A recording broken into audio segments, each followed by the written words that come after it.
Okay, welcome to our next video. And in this one, we're going to expand on some of the formatting topics we covered in our overview video. And if you recall, when we press Control 1 in Excel to bring up the formatting dialog box, we're presented with a couple different categories: number, alignment, font, border, and fill. Well, if we press N and go to number, that's what we're going to focus on in this video. So we see a number of different styles, a number of different categories here for how we can format our different cells. And to actually do this in Excel, one option is to do what we just did and press Control 1 and then N to get over to this number tab. Then we can press Tab to go down, and we see the different options here. General, so general is the type of format that we might use for a text cell. If it doesn't require specific formatting, if basically for anything that's not a number or a date or anything like that, we'd probably just use general and keep it to the default. Number, this would be used for something like the number of customer orders or the number of products ordered, something along those lines. And you can see we can add separators, we can adjust the number of decimal places, we can make negatives appear in a couple different ways here.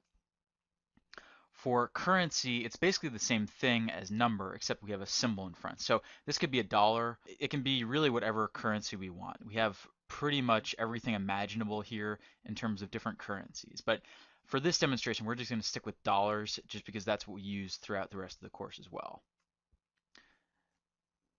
Press Alt-C to go back to category, and then accounting. So this is similar to currency in that we have decimal places and then we can have a symbol in front. The difference is that with accounting, the alignment works a bit differently, and also the negatives with accounting are automatically displayed in parentheses rather than with a negative sign or with red text or anything like that. Date should be pretty self-explanatory. You see we have a lot of different options here. So we can add weekdays, we can put the date in a number of different formats, add or exclude information like the year, the month, the day. So we have a number of different options here for how we actually want to display a date, whether we want to include the full timestamp and include the time in either PM, AM format or 24-hour format. So there are a number of different options here for the date. Then time, same thing. We can go with AM, PM format, or we can go with 24-hour format. We can display seconds, minutes, hours. So there's a lot of different formats built into Excel already. With percentages, we don't have quite as many because here it's really simple. It's really just about the number of decimal places we want to include with a percentage. Fractions, to be honest, we don't really use fractions all that frequently in finance and in investment banking. You may use them more frequently if you're in trading or maybe a few other fields, but I would say that for private equity and for investment banking specifically, you don't really use fractions all that frequently, but the options are here if you want them. So it's up to you, and there are potentially cases, depending on the type of data you're looking at, where it could be useful. Scientific, this one we hardly ever use. Maybe if we're displaying extremely large numbers and we want to display exponents, so 5 to a certain power, for example, it would be useful to use scientific, but again, I would say it's hardly ever actually used in investment banking and private equity. Text. Now, this can be useful in certain cases when, for example, we want to just display text over a cell and not actually update it to reflect the number that's entered there. So this is most useful when we have models. It's not as useful for sets of data like we're analyzing now, but it does come up occasionally. Then special, so these are a couple of things. Some of these are specific to the US because our locale right now is set to the US. Zip code refers to US geographies and is just something very specific to the country. Phone number, again, can be formatted specific to the country. And then social security number, again, just kind of a generic identification number for each US citizen that's born in the country. And we see that if we change the locale to different regions, we can go and change this. So if we change this to China, for example, we see a couple different options there that are once again specific to the country. So this really depends on what region you're in. I would say though that the most common ones to use here would be the ones you see on screen right now: zip code, phone number, and social security number, especially for US based companies. But again, depending on the region you're in, you may use different formats here. Press Control C again. Then we get down to custom. Now this is a whole separate category, but custom is actually used pretty frequently, probably one of the more frequent uses of different number formats within Excel. We actually use it all the time in investment banking private equity for displaying things like multiples. So for putting an X after a number, for example, or displaying it differently depending on whether it's negative, positive, or zero. So it's actually used quite frequently, and we're actually going to devote an entire video later on to just learning how to use the custom number formats that are available. So as I said, there are a couple different ways we could use these number formats. We could just press Control 1 and then N and get over to it like I just did right now. Or another way that we could use these number formats, and this is actually something that a lot of people, even in investment banking, don't know about or don't fully utilize, is that we could use what are called the Shift Control shortcuts. So we said before how when we press Shift Control and then the down arrow key and then the right arrow key, we get a whole region selection. Well, it's actually not just limited to that. There are actually other combinations involving Shift and Control that have to do with formatting of numbers that are incredibly useful. And I'm just going to go through all of them right now. It's going to be a lot to take in all at once because there are so many of them, but just keep in mind the basic ones and start thinking about which ones you might find most helpful. These are a huge time saver because instead of having to press Control 1 and then go down to the category you want and then change decimals around like that, in a lot of cases you can just get to what you want automatically by pressing Shift, Control, and then one of the number keys at the top of your keyboard. So we'll start off with the easiest one. So we'll start with Shift, Control, tilde, and we press Shift Control tilde, you'll see that nothing's happening, and that's because that's just the general number format. So that corresponds to, under category here, the general number format would be the Shift Control tilde button. It's not terribly useful because by default everything is general, so we really don't use that one too much, but it is there. The next one to keep in mind is Shift Control exclamation mark. So really Shift Control 1. And that changes it so that you have a comma separator now, and so that by default you have two decimal places. So this is actually very, very useful, and we use it all the time within investment banking because you're always formatting numbers like this. Typically, it is used for cases where you're counting up customer orders, or you're doing a count of the number of customers, or count of the number of different locations a company has, or something of that nature, but we use it quite frequently, and Shift Control 1 is actually a big time saver for you. Then another format that we can use with the Shift Control keys is Shift Control 2, or the @ symbol here, and that changes it to the default time format. Here, it doesn't really make any sense because the 5,000 number we entered is being interpreted in time format, so it doesn't make too much sense, but if we actually had a time column here, it would be a lot more helpful. For now, I'm just going to change this back to the number format because that makes more sense here. And then another one that could be really useful is Shift Control 3, and that changes it to the default date format. So this is a little bit more readable, especially when we have a large set of data versus what I originally had entered here, which is the 4/1/2009 that you see right here. So this just makes it a little bit more easy to understand and more readable. And again, that's Shift Control 3 to change it to the default date format. Now another one that we can use, and we often use, is the Shift Control $, or the Shift Control 4 key at the top of your keyboard. And this will change it to, I'll just expand this row right here. That changes it to the default currency format. So this is also really useful, and you use this all the time when you're working with a company's financials to quickly change the formatting on it and to make everything look the same. This is again one of the most useful shortcuts of the Shift Control set. And again, that's Shift Control 4 or Shift Control $, to get to that one. And then another one that we could have moving on the number keys on the keyboard is Shift Control % or Shift Control 5. And that just changes it to a percentage. Here, again, it doesn't make too much sense because we don't actually have any percentages here, but percentages are actually used quite frequently for things like revenue growth, EBITDA margins, gross profit margins, data like that. So we use percentages quite frequently in investment banking and private equity, and the Shift Control 5 key is the ideal way to enter that kind of information.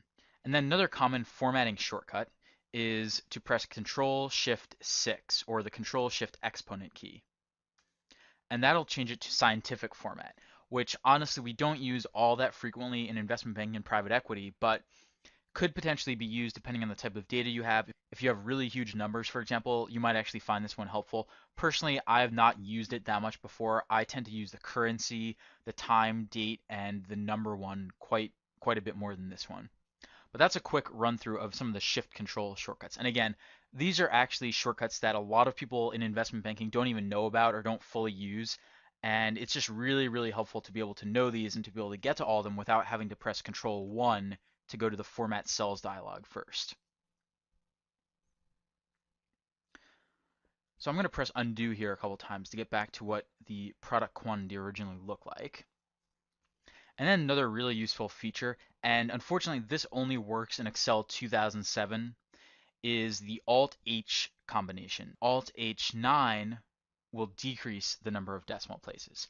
Really, really useful, because one of the main reasons you might actually have to press Control 1 is to change the number of decimal places right here. But with the Alt-H combinations, Alt-H9 to decrease and then Alt-H0 to increase, you don't even need to worry about that.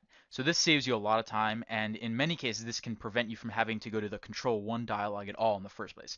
Unfortunately, as I said, it only works in Excel 2007.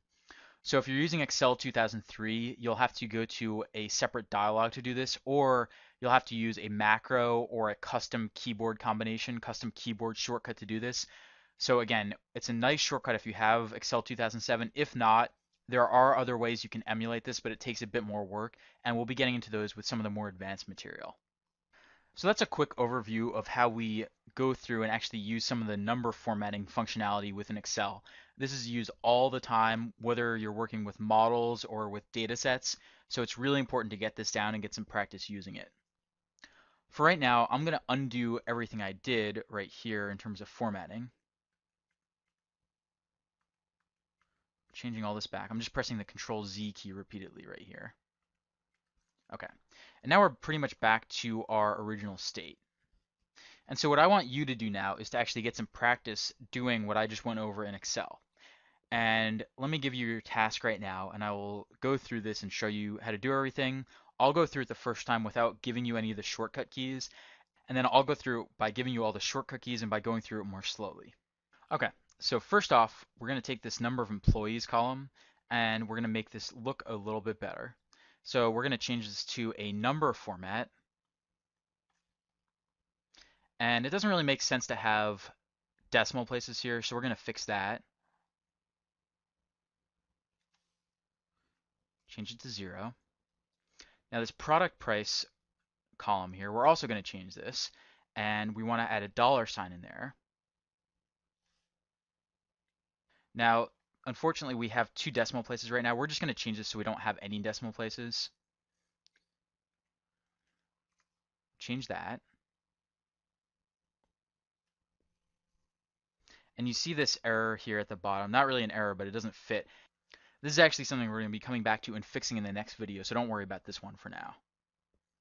Now under product quantity, we want to do the same thing. So we're going to change this to the number format first.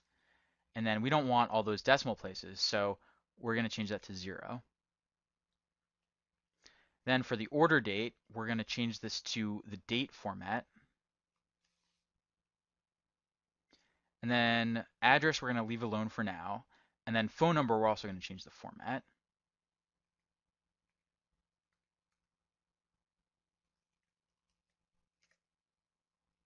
And it actually doesn't change it all here because this was nicely formatted to begin with.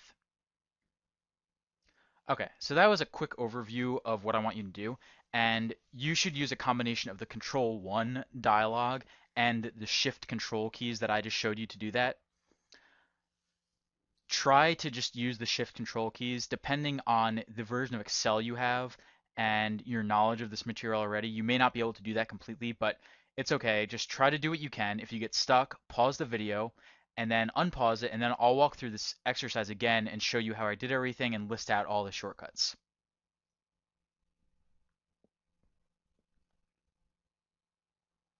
Okay, good. So let me just undo everything I just did, and then I'm going to walk you through this again and show you all the shortcuts this time. So I'll press Control Z a bunch of times. Okay, so now we're pretty much back to where we started, and I'll go through and show you to do everything here. So under number of employees, we'll press Shift Control down to get this whole column.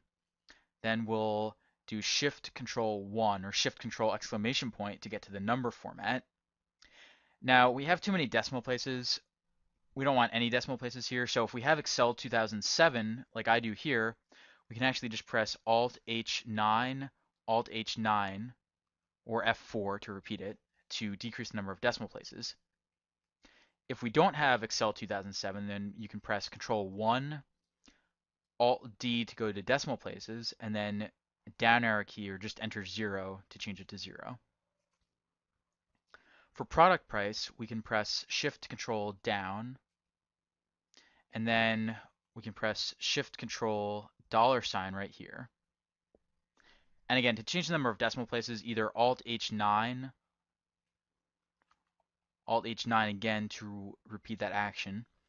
Or if you don't have Excel 2007, the way to do it would be to press Control 1, Alt D, change that to 0,